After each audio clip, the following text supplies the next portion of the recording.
Hello and welcome to the future of TV. In this video, I cover turning your Amazon Firestick into a total media center. This is part 3 of a 3-part series that covers maximizing the Firestick's capabilities using new accessories such as Ethernet and flash drive adapters. I'll even be including a tip at the end for when you lose your Firestick remote. Be sure to check out the video description for more information on purchasing the accessories that I cover. With that said, let's begin.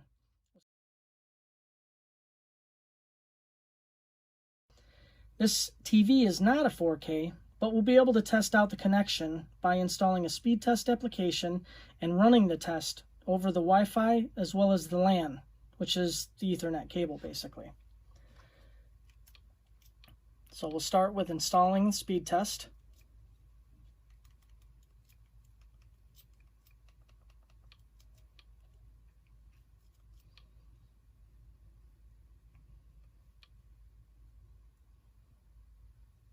And I just chose the first one that came up in the App Store. All right, we can open it.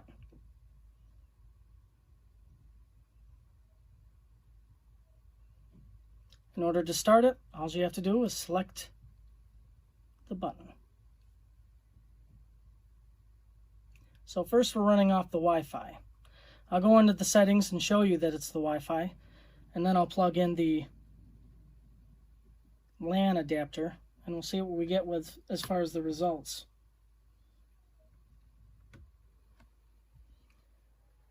So we've got 45 megabytes per second download and 24 upload. Alright, so we're going to go ahead and hit the home button. And I do have it right next to the wireless router. Let's go over to the settings, network, and you can see that the wireless is connected. So what we'll do is I'm going to unplug the stick,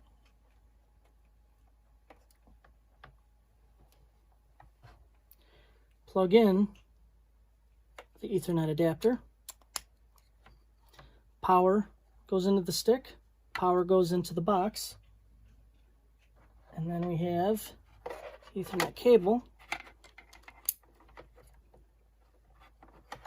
and then we can plug that back into the stick.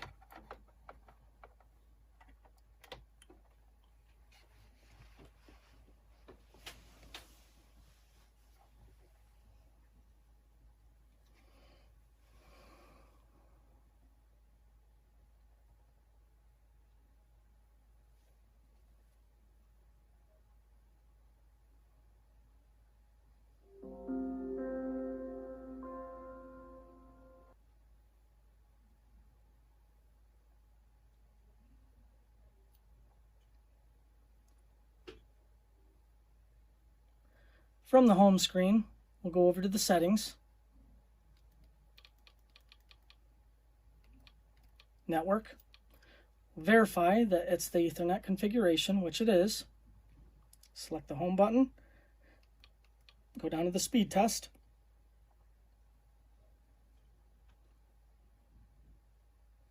and we'll run it again.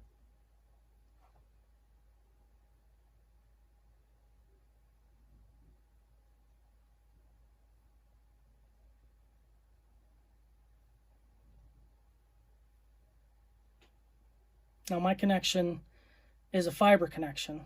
I should be getting 100 megabytes per second. However, I have several other devices on the internet that's streaming currently. So that's where we see the 74. But as we can see, 74 is better than the 45 megabytes per second. And 23 is about the same as the upload speed of 24. All right. So from here, on the next accessory, we'll look at the USB port adapter, also known as the micro OTG cable.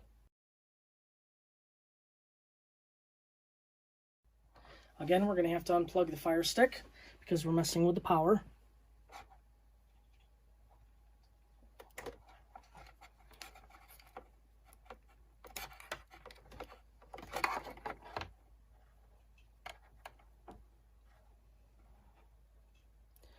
Power will go into the power.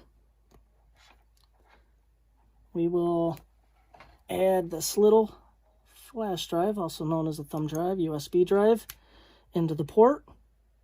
And we'll plug the power back into the Firestick.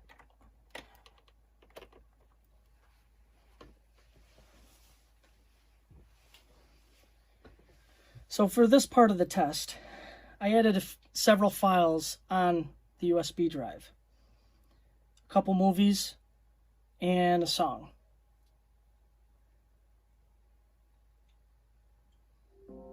I also unplugged the Ethernet adapter since I don't usually have that plugged in, just because my internet's quick enough. But if you are seeing some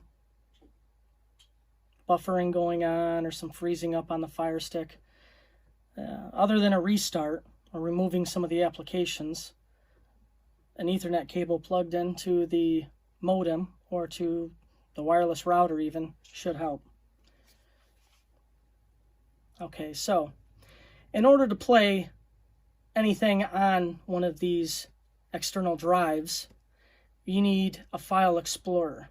Now, Firesticks typically have the ES file explorer. However, ES file explorer costs money. That's the ES. What we're going to do is we're going to download VLC. For anybody that downloaded movies in the past or songs in the past, you should be familiar with VLC, especially if you are familiar with codecs and things you need to play movies on computers, other than regular DVDs.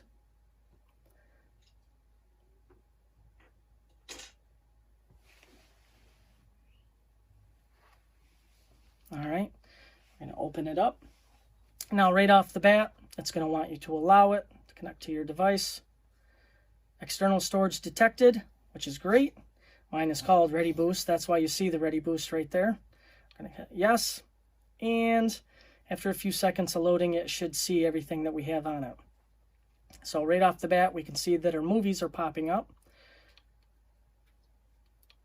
So, The Secret Life of Pets. That is an MKV file. You can see that that works just fine. Hit the back button. Moana. That is an MP4 file. Obviously, that works fine. And Ford versus Ferrari. This is an AVI file. And we can see that that works fine as well. Last thing to check is our song. Artist, unknown album, Cranberries. The play button is selected by default. And there we go. We'll go ahead and pause that. We're going to go back. Actually, we can just hit the home button from here. And as we can see, those are two accessories definitely worth having. The last thing I mentioned in the beginning was if by chance you lose your Firestick remote, smart devices such as phones and tablets have an app that you can download in just about all the app stores. Apple, Android. It's called the Fire TV Remote app. Download that. You select which Firestick you want to connect to. In my house, you'll see 5 of them. But once you select one of the Firesticks, you can select up and down, the menu button. You can even turn the volume up and down on some of them if by chance your remote has that capability. I hope you enjoyed the video. Be sure to smash that like button and subscribe for future updates. If you have any questions, comment below. Enjoy!